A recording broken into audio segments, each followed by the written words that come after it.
Hello students, today we will continue our discussion on the ecosystem theory and concepts. And today we will go through the demonstrations. That means certain examples we will go.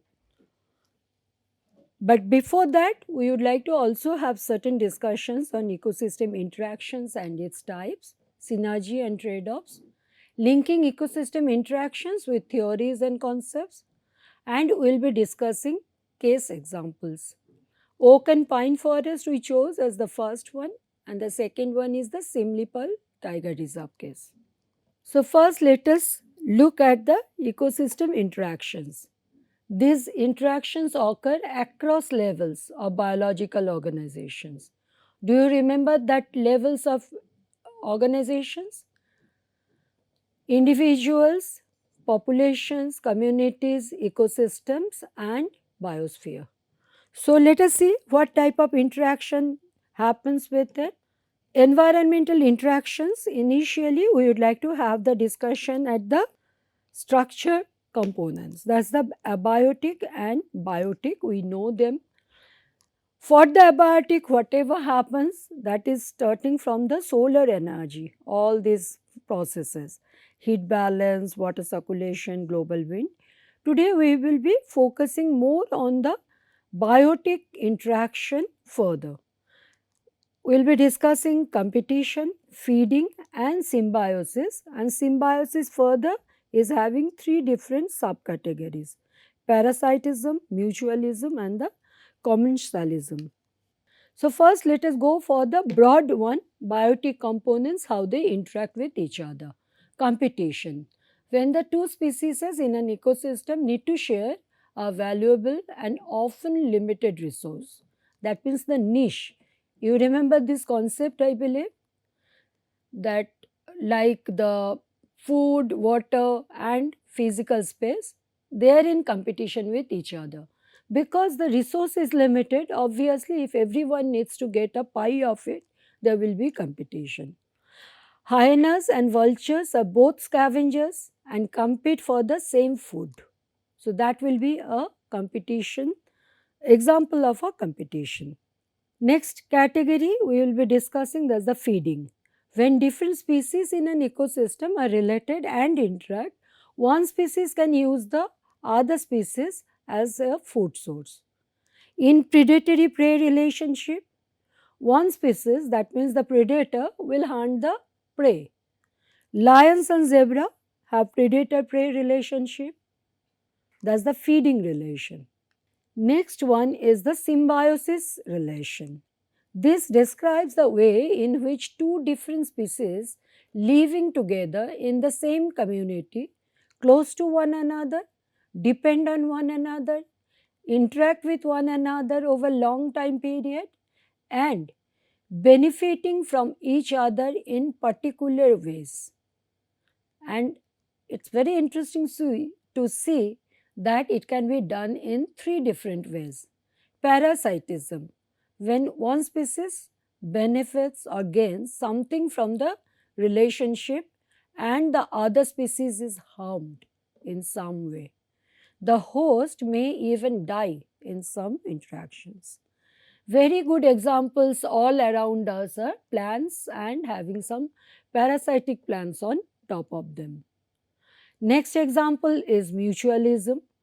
Mutualism occurs between any two species where both individuals benefit from the interaction. So it's a very good relation. Both the species are gaining something from the other. I don't know whether you have seen the oxpeckers. Oxpeckers on big mammals like rhinos. It's a very good example of this mutualism. What these peckers are doing? They are eating the pest infested on the skin of these big mammals. So that's their food. And this, how the mammals are getting the benefit? The mammals are getting a cleaner skin. So that's the benefit the mammals are getting. Next example is the commensalism. In some interactions between individuals from different species, the one species benefits while the other one is unaffected by the relationship. So, other species is not harmed or benefited in any way. A very good example, very common, simple example is the bird's nest in a tree, because bird is getting a benefit of having an habitat so that it can have its production, reproduction, and it can take care of the babies. But the tree is not having any difficulty or harm in this. So it's a commensalism. The results of different types of ecosystem interactions within the levels of biological organizations either leads to synergy or trade-offs. Synergy is a situation where the combined effect of two or more functions and processes are interacting and creating greater impact than the sum of their individual effects. So they work together to achieve a mutual benefit. But it is happening at the level of biological organization and functions and processes. A trade off is a negotiation where gaining one benefit requires compromising another. Synergies in ecosystems occur when ecological processes or management actions generate simultaneous improvements in multiple ecosystem outcomes or services. We always say, when we will be discussing the blue green, we will talk about lot of synergies. Like we go for a plantation which can help in heat mitigation, which can help in water retention. So it's a very positive synergies which a tree can bring. These positive relations, where two or more services increase together, often arise when actions taken to enhance one function also that will benefit others. Synergies can also be bidirectional, like in agricultural system, if you go for integrated crop, livestock or agroforestry systems, it will enhance yields, nutrient cycling and biodiversity. So many benefits we can get out of them. Identifying and fostering these relationships is key to maximizing the co-benefits of ecosystem management and advancing both ecological health and human well-being. Next, we will be discussing trade-offs. Trade-offs represent negative correlations which we were discussing between the ecological functions, process or outcomes, where enhancing one aspect of an ecosystem leads to a reduction in another. This occurs due to limited resources, competition or competitive land uses or underlying ecological constraints. Example, increasing irrigation to boost crop yield might deplete groundwater and harm nearby wetlands. So, improving that crop yield, improving that outcome of crop yield comes at the cost of another, that is the groundwater depletion. Trade-offs can be caused by both external drivers like climate change, market pressure or policy interventions, and internal ecological mechanisms, nutrient limitation or interactions among species. Recognizing and quantifying these trade-offs is crucial for sustainable landscape and ecosystem management. So, once we have understood this synergy trade-off and the interactions, now let us see the linkage of all these concepts with the theories and the ecological concepts which we have discussed in the previous lectures. So, when we will be discussing it in a tabular form, it is a much more concise form at different levels, what are the interactions happening and the link theories and concepts, and we can discuss the synergies and trade-offs. So, first one we are picking, that is from the lowest level of the organization, that is the individual or population. So, the interactions are competitive or symbiotic. The theories or concepts linked are keystone species, energy flow theory, niche theory, systems ecology, carrying capacity concept, law of tolerance.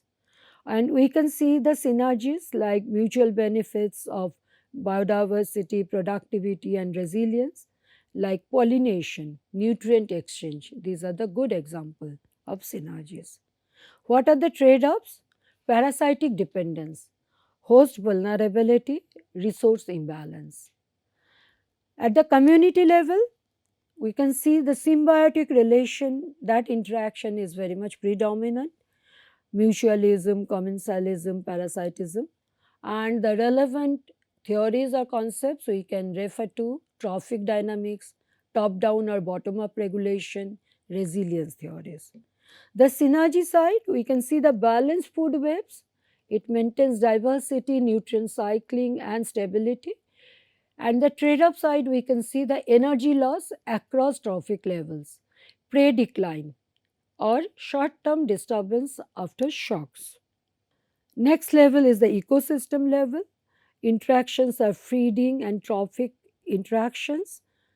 Carnivory, herbivory, decomposition comes there. Theories and concepts, trophic dynamics, top-down, bottom-up regulation, resilience theory.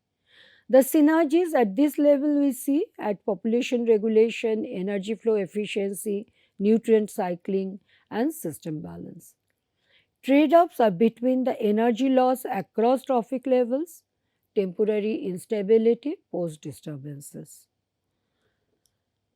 Final level, the highest level is the biosphere level, and there we see the global biotic-abiotic interactions. The biogeochemical cycle theory is a very relevant theory for this particular scale. The synergies, we can see global homeostasis through climate regulation, carbon sequestration, and life supporting cycles. Trade-offs, anthropogenic feedbacks causing imbalance like climate warming, biodiversity loss. So these are the ways you can think together about the ecosystem interactions and the relevant theories and concepts, and what are the type of synergies and trade-offs we can earmark out of it. So let us go for the examples. This particular lecture is also titled as demonstration. So we would like to have two demonstrative examples. First one is the oak pine forest shift in the western Himalayas. In the western Himalayas, let's say HP, the Uttarakhand and Jammu Kashmir, in this part we can see this change of oak forest towards the pine forest, and we will be discussing that with the help of all these concepts, ecosystem concepts and ecosystem theories. So the first thing we would like to remember what we learned in previous classes. Under the ecosystem concepts, the basic concepts which we need for this particular example to be understood best is several. Let us see. Ecological niche, keystone species, population oscillation, nutrient upwelling, environmental optimum, top-down control, biogeochemical cycle, and self-regulation. These were the total basket.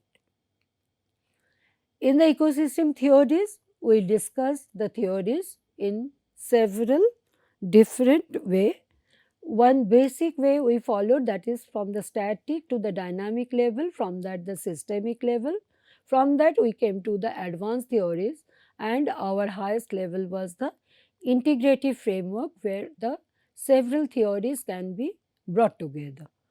So we discussed the foundational theories, dynamic ecosystem theories, system level theories, advanced theories, integrative theories. I believe you remember them. You can have a relook at them. Now come to the example, oak pine forest shift in western Himalayas. A major ecological change is underway in the western Himalayas where stable climax oak forests are being replaced by early successional pine forest. So now we know these terms, climax oak and the early successional pine forest. One is a new entry, the other one is already reached its stable condition. This process illustrates how ecosystem structure and function are shaped by ecological succession, disturbance regimes, and anthropogenic pressures. A wonderful example this one is. So, first one we will be discussing the ecological niche and environmental optimum for this particular case. Both oak and pine occupy different ecological niche. Niche, you remember? We discussed there is a profession and the address both. So, oak's niche is the moist, mid altitude slopes with fertile soil. What is pine's niche? That is degraded, drier, fire prone areas where it actually thrives. As disturbances like fire, lopping, you understand? Cutting the branches. All these things happen, and climate change is there. So, they shift environmental conditions away from oak's environmental optimum towards pine's one. That means whatever maximum environmental condition oak can get so that its growth is best, that condition is now changing. And what pine is getting now? Pine's niche is harsher and drier, disturbed conditions. These are helping pine to get that environmental optimum now. So it is gaining a competitive edge, advantage, and it is expanding. So the change in which species dominates reflects a shift in realized niche. You remember this particular term, realized niche, the actual one? Due to both biotic, that is competition and grazing, and abiotic, like climate and fire, these changes. So we could see ecological niche and environmental optimum, these two concepts are so very relevant for this particular case where oak forest is shifting towards the pine forest. Next one we will be discussing is the succession theory. Secondary succession, oak forest, once a late successional community, now is degrading into a pine forest, which are early successional and fire adapted. Intermediate disturbance hypothesis theory is also being supported now. Moderate disturbance can boost diversity, but frequent intense disturbances like fire and grazing continuously pushes the oak system toward pine dominance and lower overall diversity. Alternative stable states. Once pines dominate, frequent fires and soil changes can trap the ecosystem in a new, less desirable state, pine monoculture, making natural oak recovery very difficult without major intervention. So, a new alternative state will be a more stable one. The shift demonstrates succession theory in reverse retrogression, driven by chronic disturbance and crossing a resilience threshold, that is the critical transition after which the tipping and the regime shift happens. Next concepts, group of concepts we will be discussing are keystone species and top-down control. Oak acts as a keystone species. Its loss causes disproportionate effects on hydrology, soil stability, biodiversity, and also local livelihoods, while pine lacks these keystone effects.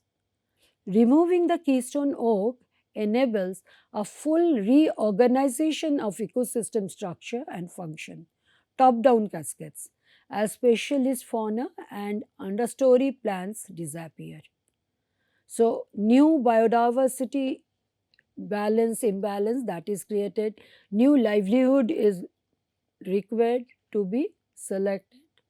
This shows how a single highly interactive oak species can hold up ecosystem services and diversity, and how its replacement reduces resilience and function.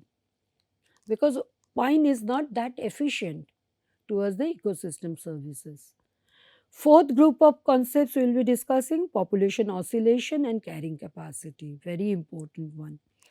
Disturbance and environmental stress push oak populations below their natural carrying capacity, making them vulnerable to local extinction. Just imagine the climax to local extinction. Oscillation to near zero. Pine populations expand rapidly towards their own carrying capacity in the new regime. Carrying capacity is not fixed as disturbance and resource availability shapes it, causing large swings in which population dominates. Population shifts track changes in habitat suitability and systemic feedbacks, like repeated fires supporting the pines. Fifth one, biogeochemical cycling, energy flow, and Lindeman's trophic concept we'll be discussing. Oak forests store more carbon and nutrients in soil and litter, supporting complex food webs. Pine needles break down slowly, form acidic soil, and slow nutrient cycles. So it is not supporting biodiversity. Lindsman, trophic concept and energy flow. Pine forests have simpler food webs and less energy at higher trophic levels, reducing biodiversity support and overall primary or secondary productivity. Whereas oak used to support so many other habitats, the shift alters how efficiently energy and nutrients move through the system, reducing overall productivity and the ecosystem health. The sixth group of concepts and theories we'll be discussing are self regulation, homeostasis, and loss of resilience for this particular case. Oak dominated systems once self regulated through canopy closure. It's a very important concept, canopy. It's a huge canopy oak trees are having. So, through that canopy closure, it could suppress the fire, it could maintain moisture in the environment as well in the soil and soil health. Just now we have discussed that soil health. As oaks decline, that regulation is lost. So, homeostasis theory, now let us see against that theory. Ecosystem homeostasis breaks down as self regulating mechanisms. Canopy, water retention, fire suppression, all are now weakened. So, it is now going from homeostasis towards the imbalance. Resilience theory, once pine, a disturbance adapted system dominates.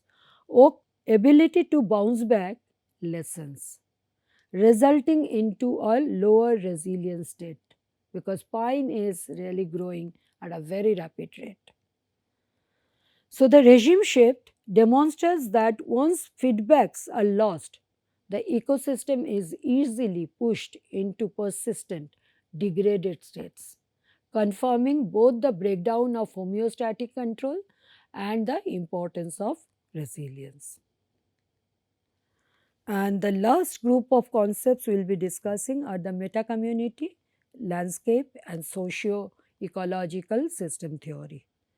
Broad scale landscape fragmentation, like roads and settlements, which are coming all around the oak and pine forests, human community pressure, and changing fire regimes, all link local changes to regional and social context. Meta community theory, you remember what it says? It studies interactions and interdependence within local communities and regional processes and co shaping each other to explain the patterns of species diversity. And what landscape ecology proposes? Relationships between spatial patterns and ecological processes and functions across scales. Now, let us see in this particular case what happens. Reduced connectivity and seed dispersal, altered disturbance regimes, all are resulting in landscape level shifts and make oak recovery harder. We can also have a look at the socio-ecological systems. Local livelihoods and dependency on oak illustrate tightly coupled human nature feedbacks. Social factors actively shape the ecosystem sustainability. But suddenly we could see the push of the pine because we can get very easily the wood. So again that social pressure or the dependency or the livelihood shift is also making sure that oak is not getting that particular attention which it used to get earlier.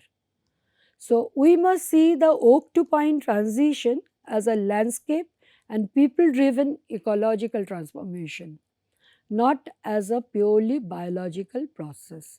Thus, the learning from this oak pine forest shift in Western Himalayas. Good case, all the concepts and theories you can now relate to a real life case. Now, let's see how we can bring this discussion summary. Theories and concepts one by one, it has been on the left hand side of the table, and what happened in this oak pine forest shift, that is on the right hand side. So, you can read this table which we discussed right now.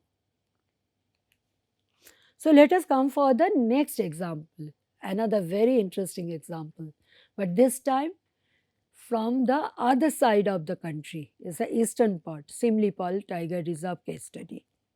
The Simlipal Tiger Reserve in Orissa is a strong example of carrying capacity theory in action, showing how prey base, habitat quality, and human pressures determine the maximum sustainable tiger population. The study quantified the tiger carrying capacity based on prey base abundance and biomass available in the reserve. Both are important for the ecosystem, and which is crucial as prey availability strongly influences the tiger densities.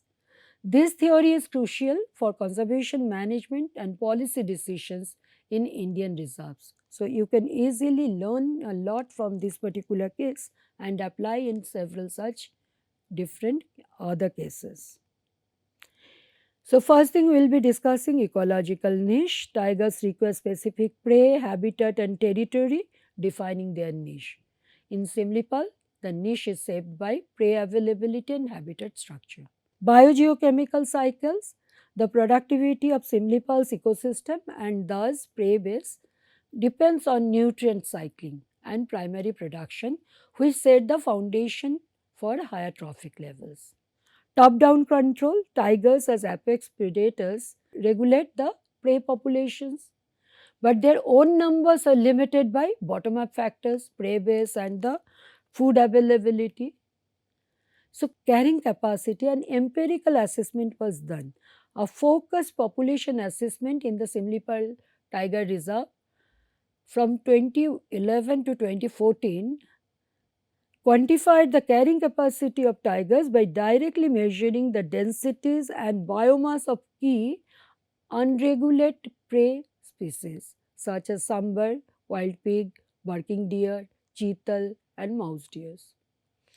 Researchers noted a marked increase in prey density, rising from 4.3 animals per square kilometer in the pre-monsoon of 2011 to 28.9 animals per square kilometer by the post-monsoon of 2014.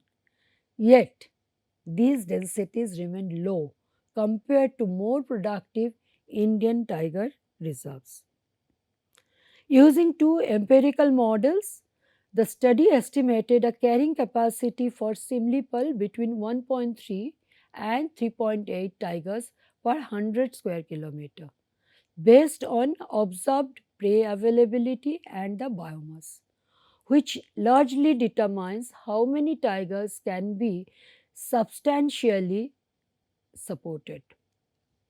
Prey limitations with a calculated prey biomass density of only almost 1600 kg per square kilometer, lower than many other Indian reserves, restricts these larger tiger populations. Prey base is the primary limiting factor for tiger population size in Simlipal. Factors affecting the carrying capacity, anthropogenic pressure, over 1200 plus villages in and around the forest, they reduce the habitat quality and prey abundance through grazing, poaching and land use. Habitat suitability, limited grassland and forest structure restrict prey and tiger densities. Management interventions, village relocation and meadow creation led to a local prey recovery, showing how management can raise carrying capacity. So, top down approach again. Theories in context, carrying capacity theory directly explains why tiger numbers are capped by prey and habitat limits. Law of the minimum, The scarcest resource, the prey, sets the upper limit of tiger population regardless of any other factors. Homeostasis and self regulation. The ecosystem can recover prey populations after disturbances, like after anti poaching or habitat restoration, but only up to the carrying capacity limit. Comparison with other Indian reserves, that is also giving you a very good idea what happens to the other tiger reserves. Kanha Tiger Reserve, highest prey density 69.86 per square kilometer, whereas it was only 20 plus. And biomass 8,600 plus kg per square kilometer, supporting a much higher tiger carrying capacity. Sundarbans, the tiger density is 4.27 square kilometer, is close to carrying capacity of Simlipur 4.68 per 100 square meter, showing a population at ecological limits. India overall, many reserves have not reached carrying capacity, but some like Simlipal and Sundarbans are near their limits. So, conservation management and implications for policy and practice. Now, we can make a comment on this also. Monitoring, essential for both tigers and prey to inform adaptive management. Habitat improvement, meadow creation, prey breeding zones, and anti poaching enhance this carrying capacity. Theory to practice, carrying capacity theory underpins sustainable population limits and highlights the centrality of resource limitations for carnivore conservation. So, I will suggest you to to watch these two wonderful documentaries. There will be n number of documentaries, but they are very focused messages carrying, which are relevant for our this lesson. Yellowstone one, Battle for Life, BBC Earth, and the India's Wandering Lions and Tigers, National Geographic Wild. So today what we discussed, ecosystem interactions, synergies, trade-offs, linkage between the interaction and theories, and case examples. Two wonderful cases, Oak Pine and Shimlipal Tiger Reserve. There are series of references. Thank you.